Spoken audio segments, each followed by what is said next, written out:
اللہ الرحمن الرحیم۔ ہمارا آج کا عنوان ہے کہ نماز فجر کے بعد سونا چاہیے یا نہیں۔ اگر سونا چاہیے تو نماز فجر کے کتنی دیر بعد سونا چاہیے، اور اگر نہیں سونا چاہیے تو اس کی کیا وجہ ہے کہ سونے سے منع کیا گیا ہے اور کیوں منع کیا گیا ہے۔ بعض اوقات کمزوری یا بیماری کی وجہ سے ایک مسلمان نماز پڑھنے کے فوراً بعد سونا چاہ رہا ہوتا ہے،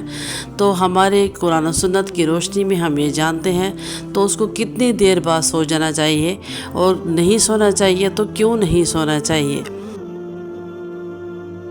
اور ہم نے یہ بھی سنا ہے کہ نماز فجر کے بعد سونے سے رزق میں تنگی آتی ہے اور برکت اٹھ جاتی ہے۔ اس بات کی کتنے حد تک حقیقت ہے یہ بھی ہم جانتے ہیں۔ سب سے پہلے تو یہ بات ہمیں اچھی طرح ذہن نشین کرنی چاہیے، اگر ہم اس سنت پہ عمل کریں کہ نماز عشاء کے بعد جتنی جلدی ہو سکے اپنے بستر پہ آئیں اور بھرپور نیند حاصل کرنے کے لیے اپنے وظائف پورے کرنے کے بعد سو جائیں اور صبح اپنے وقت پہ نماز فجر ادا کریں، تو ہو سکتا ہے کہ ہماری نیند بھرپور ہمیں حاصل کرنے کے بعد نیند کا غلبہ ہی نہ آئے، اور اس کیفیت سے ہم دو چار نہ ہوں کہ ہمیں نماز فجر کے بعد نیند آئے۔ تو اگر نماز فجر کے بعد نیند آنے کا غلبہ محسوس ہو تو اللہ تعالیٰ کے نبی صلی اللہ علیہ وآلہ وسلم نے اس کا حل بھی فرمایا ہے۔ حدیث شریف کا مفہوم ہے کہ صبح کا سونا رزق کی تنگی کرتا ہے، یا یوں سمجھ لیں کہ حدیث شریف کا مفہوم ہے کہ فجر کی نماز کے بعد سونے سے رزق کی برکت اٹھ جاتی ہے۔ ایک دوسری حدیث شریف میں آیا ہے کہ اللہ تعالیٰ فجر کی نماز کے بعد مومن کا رزق تقسیم کرتے ہیں، تو فجر کی نماز کے بعد جو غافل رہتے ہیں، نماز فجر نہیں پڑھتے یا نماز فجر جو پڑھتے ہیں وہ خوش نصیب ہیں اور اس کے بعد پھر سو جاتے ہیں، تو وہ اس نعمت سے محروم ہو جاتے ہیں جو کہ رزق تقسیم ہونے میں اس کو مل جاتی۔ تو احادیث کی روشنی میں نماز فجر کے بعد اگر کوئی مریض ہے جس کو گولیوں دوائیوں کی وجہ سے نیند کا غلبہ ہے، یا جس کی رات کو کم سونے کی وجہ سے یا لیٹ سونے کی وجہ سے نیند پوری نہیں ہوئی اور اس کو نیند آ رہی ہے، تو کم از کم اشراق کے وقت تک وہ اپنے آپ کو ذکر میں، قرآن پاک کی تلاوت میں مشغول رکھے، تو اس کے بعد وہ سو سکتا ہے یا سو سکتی ہے۔ یعنی موسم کے لحاظ سے، موسم کے اعتبار سے نماز فجر کا وقت تقریباً 1.25 گھنٹہ یا 1.5 گھنٹہ تک رہتا ہے۔ جس طرح آج کل 4:30 بجے صبح صادق ہو رہی ہے تو 5:45 تک نماز فجر کا وقت رہتا ہے، تو 5:45 سے لے کے 6 بجے تک جو طلوع آفتاب کا وقت ہے، 6 بجے کے بعد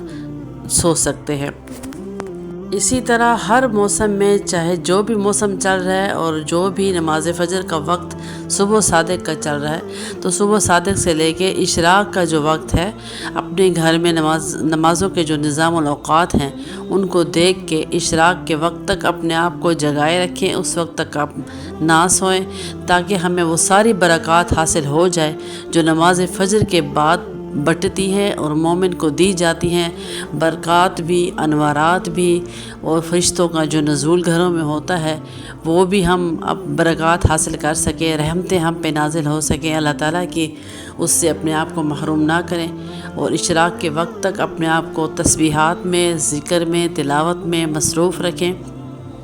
اس سے ہم ڈھیروں نیکیاں بھی کما لیں گے، اور جیسے طلوع آفتاب کا وقت شروع ہو جائے تو 2 رکعت اشراق پڑھ لیں۔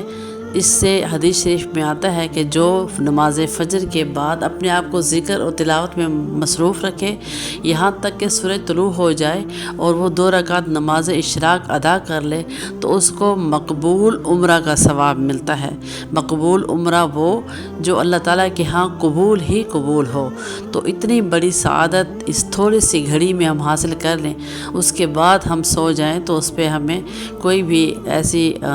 محرومی نہیں ہوگی جو کہ نماز فجر کے فوراً بعد سو جانے سے حاصل ہو جاتی۔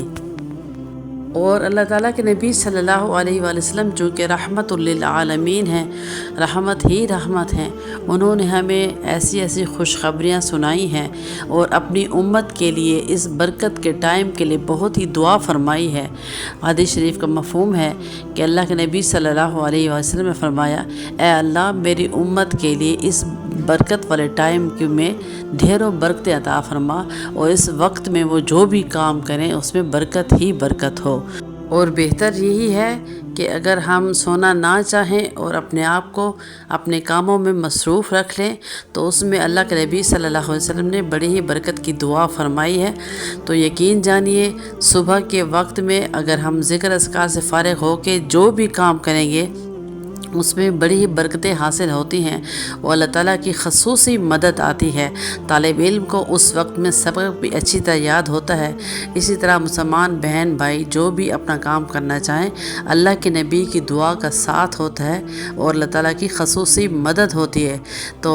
یہ نیند کا سونا صرف ان لوگوں کے لیے ہے جن کو نماز فجر کے بعد نیند کا غلبہ ہو، تو ان کے لیے یہ رعایت ہے کہ نماز فجر کے بعد فوراً نہ سوئیں، تو اشراق تک خود کو ذکر اذکار میں مشغول رکھیں، تو اشراق کے بعد وہ سو سکتے ہیں۔ اس کے علاوہ اللہ تعالیٰ اور اللہ کے رسول صلی اللہ علیہ وسلم نے انسان کی فطرت کو مد نظر رکھتے ہوئے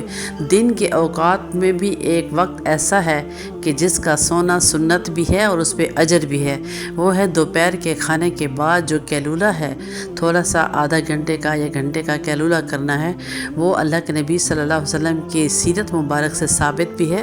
اور اس پہ اجر و ثواب بھی ہے۔ تو سونے سے ہمارے دین اسلام نے منع نہیں فرمایا، دن کے حصے میں بھی سونے پہ اجر رکھا ہے دوپہر کے کھانے کے بعد، اور رات کے سونے میں بھی اجر رکھا ہے کہ جو عشاء کی نماز پڑھ کے جلدی فوراً سونے کی تیاری کرے اور صبح اپنے وقت پہ اٹھ کے نماز فجر ادا کرے، تو اس میں اس کی صحت بھی ہے اور دنیا آخرت کی بھلائیاں بھی ہیں۔ وما توفیقی الا باللہ علیہ توکلت و الیہ انیب۔